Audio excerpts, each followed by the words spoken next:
Hey there, and welcome back to Advice Session, a series here on Anything Goes, where you send in your current dilemmas, or anything, and I mean anything, you want advice on. And then I give you my unprofessional advice. And today's topic is the complicated relationship between romance and friendship, okay? Whether you're dating your friend of 5 years or you hate your significant other's best friends, there's like a weird, complicated relationship between friendship and romance. There just is. It's messy for some reason. And so that's what we're going to be diving into today. So I guess without further ado, let's begin. I briefly paused this episode to let you know that this episode is brought to you by eBay. We all have that piece. You know the one, the thing that's so you've basically become known for it. And if you don't have yours yet, you'll find it on eBay. Let me put you on, people. eBay is where you'll find those one-of-a-kind, can't stop researching, stay up dreaming about pieces again and again. I'm talking about that Miu Miu off the runway red leather bomber, that Custo Barcelona top with the cowboy on it, or that fleece in the 2017 colorway. All of these finds are on eBay. They even offer millions of main character pieces backed by authenticity guarantee. eBay is the place for pre-loved in vintage fashion. eBay, things people love. Now let's get back to the episode. Somebody said, my boyfriend has a female bestie. She's married and has a family, but their friendship still feels too close for my comfort. What do I do? This is tough because I think it's almost biological or something for us to get protective over our significant others when they're friends with someone who technically they could be attracted to.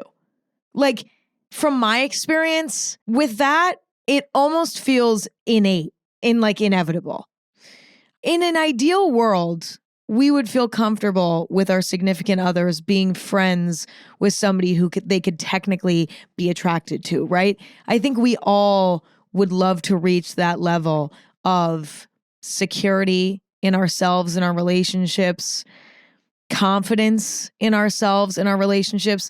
But I think for most of us, majority of the time, this is an uncomfortable situation. We don't like when our significant others have friends that they could technically have sex with. Well, we could have sex with anyone, but you get what I'm saying? Like, they would be down to have sex with, right? It's not ideal. However, we can be platonic friends with people that we could also technically be physically attracted to, right? This is just a fact. Some people disagree with me on that. Some people are pretty adamant about believing that relationships between two people who could technically be attracted to each other, there's usually some sort of sexual undertone. Some people really believe that. I do believe, because I've experienced this, that, you know, like I've been friends with straight men before, and it been completely platonic on my end. And honestly, on their end as well. Maybe deep down they had a little crush on me, but they didn't make it clear and everything was fine. So I do think it's possible. Some people disagree with me on that. I think it's possible.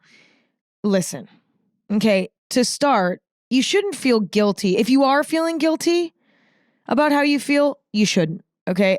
As I just mentioned, I think this is sort of a biological thing. This feeling of protectiveness, of skepticism, of, you know, feeling like, wait, are they going to end up falling in love with that person and leaving me for them? Like, I think that that's normal and natural, but it's what you do about those feelings that matters. It's what you do about those feelings that you have control over. You don't have control over the way you feel. If that feels threatening and uncomfortable for you, you can't control that. You know what I'm saying? That's how you feel. So now you have to figure out what you're going to do. I think you have a few options here. Number one, you could confront your partner and just be completely honest and say, listen, this friendship makes me uncomfortable.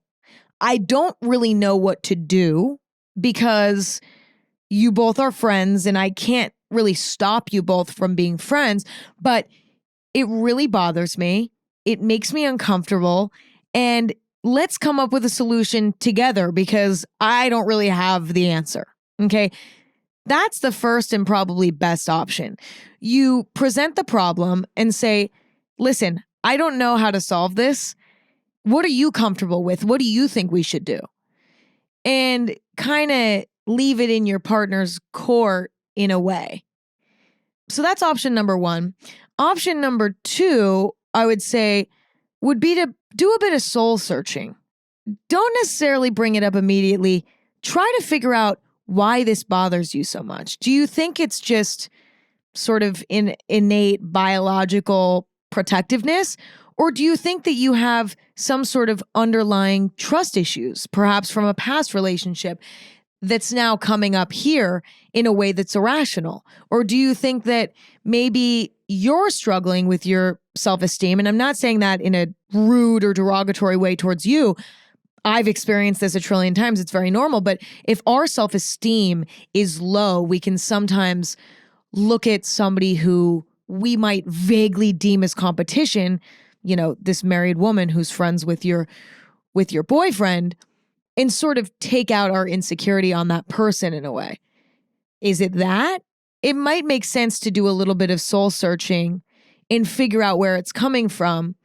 And if you discover, oh, wait, I think I have some stuff that I need to work out, then that's what you do to handle it, right? You don't necessarily need to bring it up.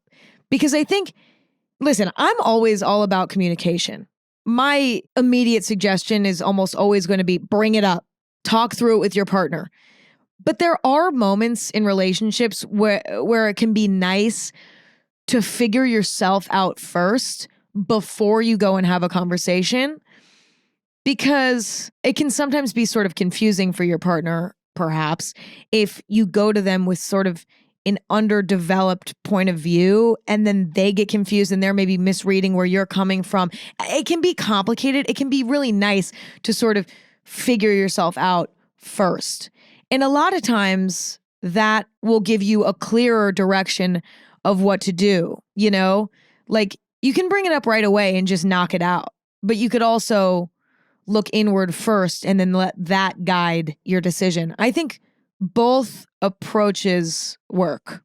I think the difference between the two approaches is that the first approach, just bringing it up and saying, listen, I'm uncomfortable. And it doesn't really matter why. I'm uncomfortable and let's figure this out. What do you think we should do? That's good because I think working together to figure out a solution is really helpful. But there's definitely a bit less soul searching in that. And so I think only you can decide if the soul searching is necessary. And if you think it is, then option two works better for you, where it's like, okay, I'm going to figure out what's bothering me first, why it's bothering me. Is it rational or is it a bit irrational? And then take the next step from there. Either resolve it on your own or bring it up, depending on what you discover. Okay, next, somebody said, I don't like my boyfriend's best friend. We're in a friend group where we're all couples. I never got along with his bestie that well, but it was okay for a while. Overall, he's not a nice guy though. He's mean to me and to his girlfriend, and I think he's kind of misogynistic. The other day, he was rude to me and I cried about it. How do I go about this situation? If he weren't my boyfriend's best friend, I would never want to see him again. What do I tell my boyfriend? This is my opinion. I think you don't talk to your boyfriend about anything. I think you talk to this boy. Okay, I think you talk to your boyfriend's best friend. I think you need to confront him. Listen, is it kind of a red flag that your boyfriend is friends with an asshole? Yes, but you know, I don't know how much your boyfriend knows. Like, is your boyfriend seeing him be mean to you and his girlfriend? You know, I don't know. Like, I don't know the full story. So I'd like to believe he's not seeing that with his own two eyes and just saying it's all right. You know, like I'd like to believe if he saw that with his own two eyes, he would stand up for you and ideally even the girlfriend as well. But assuming that he's not fully aware of what's going on, I think it makes most sense to confront your boyfriend's best friend because he's really the problem. Okay. And you're all in a friend group. It's like imagine you were in this friend group and your boyfriend wasn't present, right? Obviously, I know you said that if you weren't with your boyfriend, you'd never want to see this guy again, but you're in a big friend group with a lot of people that I bet you really enjoy. Otherwise, you wouldn't be friends with them. So imagine you were in this friend group and your boyfriend wasn't present. What would you do? You'd have no one to complain to. You'd have to just go to this person and say, hey, you're an asshole. Like, we need to figure this out. Listen, that's not what you should say, but you get what I'm saying. Like, kind of take your boyfriend out of the equation for a second, because it really isn't about your boyfriend. It's really about your relationship with this boy who sucks, who's mean, right? My suggestion would be, and listen, I know this is uncomfortable, but in a friend group, sometimes this is what has to be done, okay? I would say confront this boy and say, listen, I enjoy being in this friend group. Obviously, my boyfriend's your best friend. Being around you is tough for me because I find that you're constantly disrespecting me. I mean, you're also disrespecting your girlfriend, which makes me upset. And you're just overall not a nice guy. And like, I really want to have a strong friendship with you. And I really want to get along with you because not only do I love my boyfriend and I want to, support him, but also because we're all in a friend group together and life is more fun when we can all have fun together. So I just want to understand what's going on. A lot of times people are assholes because it's a defense mechanism. They're hurting. There's a good chance that for whatever reason, this boy's hurting. And I mean, listen, is he going to open up to you? Probably not. But in a way, being like, what's going on? Like, are you okay? Why are you acting like this? Why are you treating people like this? Not only is it hurting others, but it's a sign that you're hurting, that you are hurting. What's going on? If you can ask him what's going on and try to the best of your ability to be a little empathetic with him, you'd be shocked at how much that can soften a person up. And the truth is, if you don't confront him, it's clear his girlfriend's not doing it. Like, no one will. Somebody has to confront him if he's being an asshole. And it's the right thing to do to tell him what's up and say, you can't act like this. It's horrible to be around. And it's clear that something's bothering you. What's going on? Like, I really think that that's the right thing to do. Now, if this goes well, problem solved. You can start to develop a friendship with this guy. Hopefully it'll soften him up. Maybe it'll wake him up to his evil demeanor and he'll maybe even start being nicer to his girlfriend. Like, who knows? It's crazy what can come from gentle confrontation, right? Sometimes people just need to be confronted and humbled in a way, and it'll change everything. But there's also a chance that that won't work out. Okay, so what happens if you confront him and he continues to treat you and his girlfriend like shit, and he continues to just be horrible to be around? What do? I think at that point, it does make sense to talk to your boyfriend and be like, listen, I don't know what to do because your best friend is horrible to be around. Being around him puts me in a bad mood. I don't know that I can hang out with this group of friends anymore. Like, I want to be able to have this group of friends with you, but it's so miserable because of this guy. And I've tried to confront him and I'm just stuck at this point. I don't really want to be a part of this friend group anymore, but also I love you. And so I want to hang out with your friends and our friends. Like, I'm stuck. What do you think I should do? Similar to my last piece of advice for the first dilemma that we discussed, I think it's totally okay to confront your partner and say, listen, here's the problem. Now, help me come up with a solution, because whenever you're having challenges in a relationship, there are two people involved. And I don't always think it makes sense to come up with a solution on your own. Like, if you're having a problem with your significant other and then you go hide out in your bedroom and come up with a solution, then come out to the kitchen and say, hey, here's the solution. That doesn't always work because, again, there's two people in the relationship. I think the best solution is found collaboratively a lot of times, unless you know for sure what you need, right? But sometimes we don't know. And in this situation, you don't know how to go about it. You don't know how to solve it. You're conflicted. You're confused. So I think it can be really helpful to go to your partner and say, what should we do? You know, I can't keep going on like this. We need to figure out a solution. What do you think? And, hopefully you both can find a happy solution where both of you are getting what you need. Like if your boyfriend really needs to be friends with this guy, then maybe it means that he goes and hangs out with that guy without you. Maybe your boyfriend decides that he's going to have a serious conversation with his friend. And if his friend doesn't improve his behavior, he's going to end the friendship. But it's impossible for me to give advice on what that is. Only you two can decide. But I do really think you should try to confront the friend first. Okay, next, somebody said, my partner wants me to be friends with one of his friends that I really don't like, and they trigger me badly. How do we get through this? Well, we're not gonna like everyone in our partner's lives, okay? It's kind of inevitable that there's gonna be someone in our partner's lives that we just don't get along with. It might be a sibling, it might be a family member, it might be a friend. This is inevitable. Now, it is important to find a way to coexist, right? It's definitely not healthy to dislike someone in your partner's life so much to the point that you can't even be around each other, right? Like let's say, well, in this case, you really don't like your boyfriend's friend. Ideally, you can get to a place where you can at least coexist. So, for example, at your boyfriend's birthday party, it's not like the whole evening is ruined because you guys hate each other, right? That's not fair to your partner.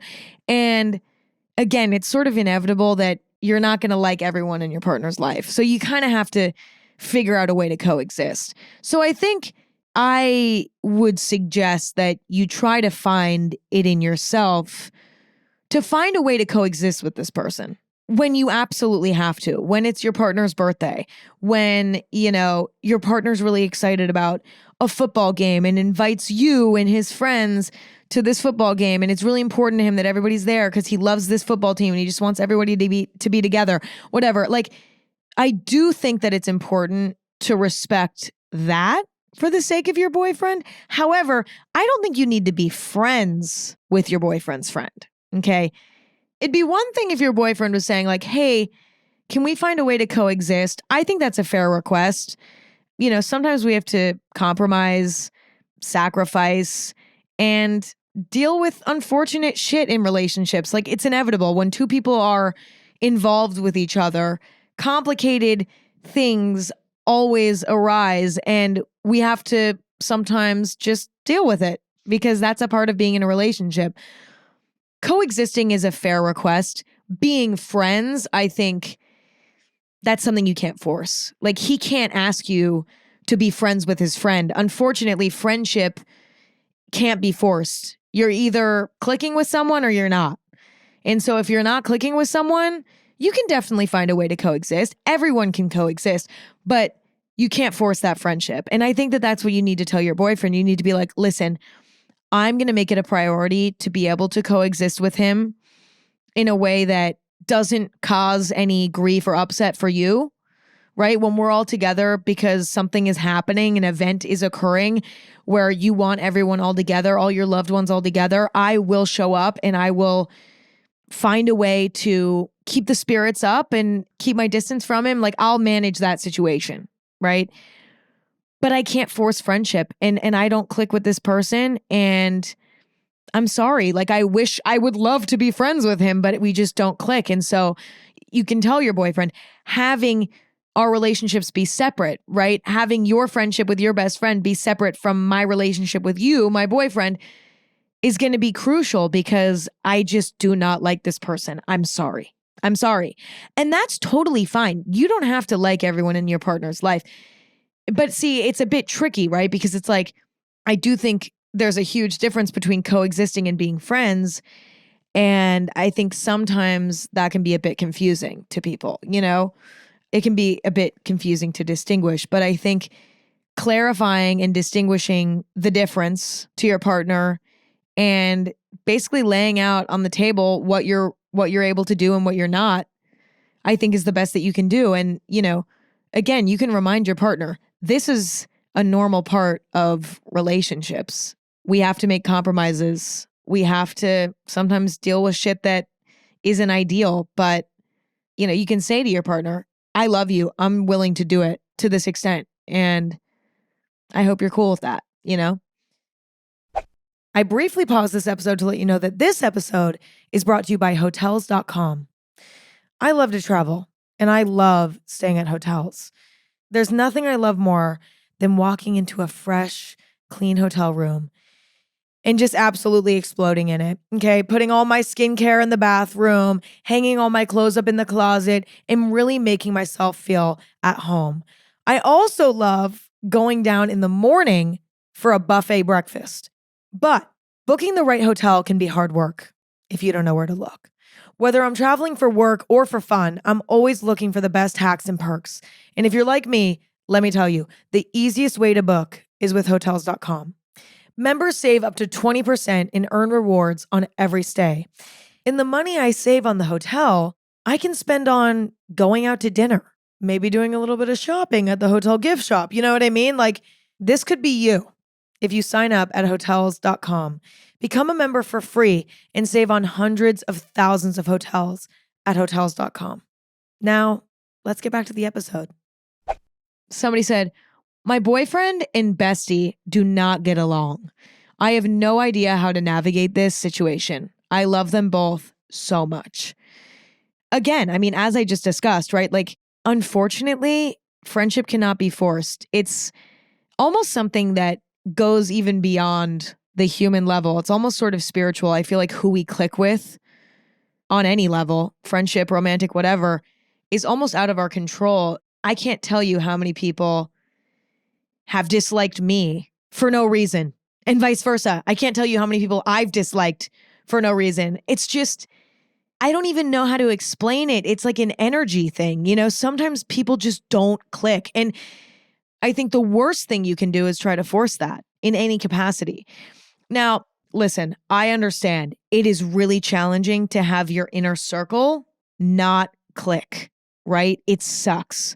But I think similar to the last piece of advice I gave for the last sort of dilemma, you can't ask them to be friends because, again, like that's just impossible to force. But you can ask them to coexist. You can say, listen, I get it. You guys don't like each other. Now, listen, I suggest that you have these conversations separately with the two of them, okay? Don't bring them both in the same room. That's not good. But have two separate conversations and say, listen, I'm not going to force you both to be friends.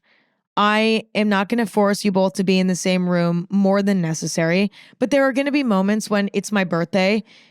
I have a dance performance. I don't know what you do, okay? But you get what I'm saying? Like, there are going to be moments when you both are going to need to coexist. And I just politely and respectfully ask you both to figure it out, And I think when it comes to your own feelings, right?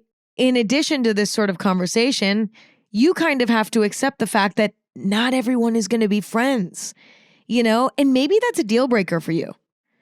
In friendship or in romantic relationship, it might be a deal breaker for you. And that might be something that you discover through this experience. It might be so miserable for you that they're not friends that you might have to end one of the relationships. That happens sometimes. But listen, there's also a chance that give it 5 years and they could grow on each other and end up liking each other. You never know. But I think in the meantime, have that conversation and try to figure out if this is a deal breaker for you. And if it's not, then slowly but surely come to terms with the fact that friendship can't be forced. Okay, next, somebody said, I'm in an uncomfortable situation with my best friend. We loved each other at different times and kind of never got on the same page. Can we even salvage the friendship? I absolutely think you can salvage the friendship, to be honest.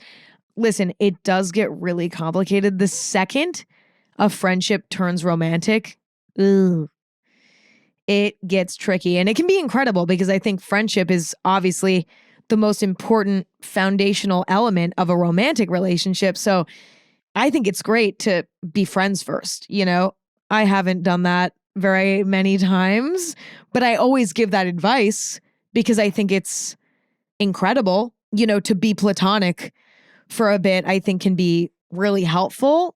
Anyway, but that's not the point of this. That's a tangent. I'm off on a tangent. The question is, can you salvage the friendship if you both were sort of in love with each other at different times? I think yes. I think the key to this is communication. Truly. I think more than ever, you two need to be open books with each other. And I think it starts with a sit down, a dinner, a coffee date, a something where you just lay it all out on the table. Okay. You talk about how you used to feel. You talk about how you feel now. You ask them how they used to feel, how they feel now. And together you figure out how you can be friends again. Does it mean that romance between the two of you is off the table? Maybe that's a boundary in the friendship just because, you know that you both are prone to having romantic feelings towards each other, but because it's never worked in the past, maybe you both are like, you know what? I don't want to be romantic with this person. I just want to be friends. I love our friendship. I cherish our friendship. That's all I want it to be. Maybe that's a boundary that you both can establish. Or maybe it's like, you know what? We don't want that boundary, actually. Maybe you both decide together, like, let's just take it one day at a time. Let's start out being friends and we'll just see where it goes. Like, if someone starts to develop feelings, like, we'll be honest with each other and go from there. I really do think it can be salvaged. I think through communication, understanding where you both are at, and together coming up with, like, kind of building the terms of your friendship moving forward, I think that can absolutely be possible. I do think it's a bit complicated if one of you is still in love with the other, or maybe you both are still a little in love with each other. In that case, it's almost like just go on a date. You know what I mean? Like, or, start hanging out again. And if the feelings become overwhelming, like, confess your love. It's tough. I will say, I get what you mean. It's tough because there were so many complicated emotions in the past. Those emotions might come back. They might even still somewhat be present. Well, to me, though, I'm thinking about it and I'm like, if you both have been sort of in love with each other, why don't you give it a chance? Like, go on a date, like, give it a go. Unless, I guess, one of you or both of you are in new romantic relationships, then it's a bit more complicated because now you're, introducing the emotions of both of your partners or one of your partners, if not both of you are in relationships. Now you have to consider, okay, is this significant other okay with this friendship that did have a bit of romantic undertones to it? Now there's an added level of complication. But if you both are single, the friendship can absolutely be salvaged. And listen, I wouldn't close yourself off to the potential for romance. Like, why not? I don't know. Like, what's wrong with that? There's nothing to be afraid of. Commitment is beautiful, people. I guess my final conclusion would be, yes, you can be friends again, but I think you just need to communicate, and everybody's feelings need to be considered. Both of your feelings need to be considered. If there are now new significant others in the picture, their feelings need to be considered. I think as long as everyone's on the same page and everyone's comfortable with the terms of the friendship, yes, you can absolutely continue to be friends. But I think it gets complicated when there are things that aren't being discussed. There's like an elephant in the room. That's when it's uncomfortable to continue being friends. Because then you're like hanging out and you're like, do they like me still? Like, do I like them still? This is kind of awkward. Like, then it's like, it's not, you can't do it. You know what I mean? It's really uncomfortable. You have to be open books with each other. And you know what's actually beautiful about that? That experience will make the friendship deeper. Anytime there's sort of a rift in a relationship, getting through it makes the relationship so much stronger. So I think if you both can get through this, you might end up on the other end with a super strong, beautiful friendship, or maybe even a really deep, meaningful romantic connection. Who knows? I wouldn't close yourself off to either. I don't know. Okay. Somebody said, I can't tell if I actually like this guy, my friend, or if I just like the idea of him. He's perfect on paper. How do I figure it out? Is it worth trying? Okay, well, it's a good sign that you're already friends with this guy because chances are you know him pretty well. Like if you consider him a friend, you know him better than somebody who just met him at a bar. You know what I mean? Who's talked to him for 20 minutes, right? I think it's more concerning when you meet someone at a bar and you talk to them for 20 minutes and you're like, oh my God, I'm in love with this guy. Like, oh my God, he's perfect. That's a lot more concerning to me than you feeling this way about your friend. You actually know this kid, okay? You hang out with him. You've spent time with him. There's still, listen, whenever you date someone, a new side of them comes out inevitably, okay? Just eventually the real them is revealed, right? In a way that you never see in friendship. Like the guys that I've dated have seen a version of me that my best friends have never seen. It's just the real you, the deepest, most vulnerable you comes out eventually, right? In a healthy relationship. And so actually, I've even been in relationships where that doesn't come out now that I think about it, but usually it comes out, you know what I mean? But I think through being friends with this guy, you're probably not going to ever see that side. To see that side, I think you need to be dating him, probably. So honestly, I feel like because you already have a foundation of friendship and so far he's proven to be a really awesome guy, as you say, he's perfect on paper, I think you pursue him. I mean, you already know more about him than most people know about people that they go on a first date with, right? Like most people are finding people on dating apps and going on a date completely blind. They have no foundation of friendship, right? And I think foundation of friendship is really important. Not that you can't do that on a dating app. I think you can absolutely be like, I'm looking to be friends first, whatever. I don't know. I don't use dating apps, so I can't really speak to it. But you know this guy more than the average person knows about somebody that they're going on a date with. Okay? So I say, it sounds like you actually like this guy. It sounds like, I don't think you just like the idea of him if you're friends. Like I think, again, you've reached your limit. Like you know as much as you can know about him as a friend.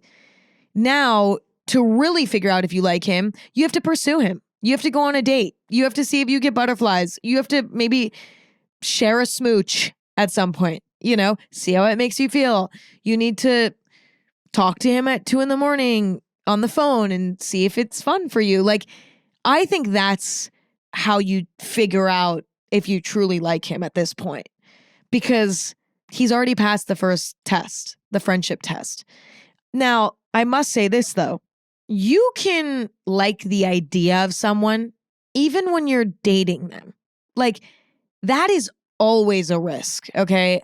I've fully dated guys and then realized after, like, wait, I didn't even like them. Like, I loved the idea of them. They were not good for me. You know what I mean?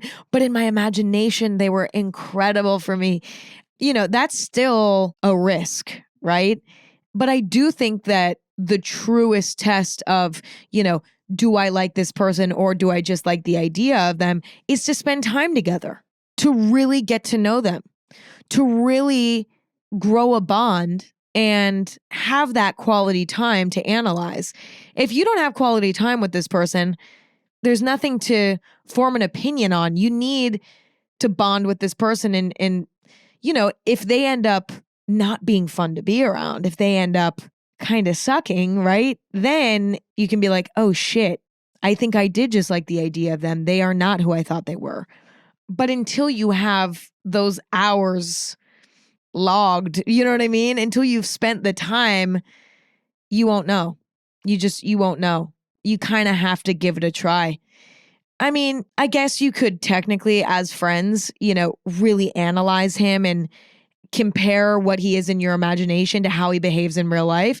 That could totally be helpful too, before you truly pursue him. But I really think you just need to give it a try and see what he ends up being like on a daily basis, on a weekly basis, on a monthly basis. Only then will you really see who he is in a relationship. And you'll see if he really is who you think he is. And I wish you luck.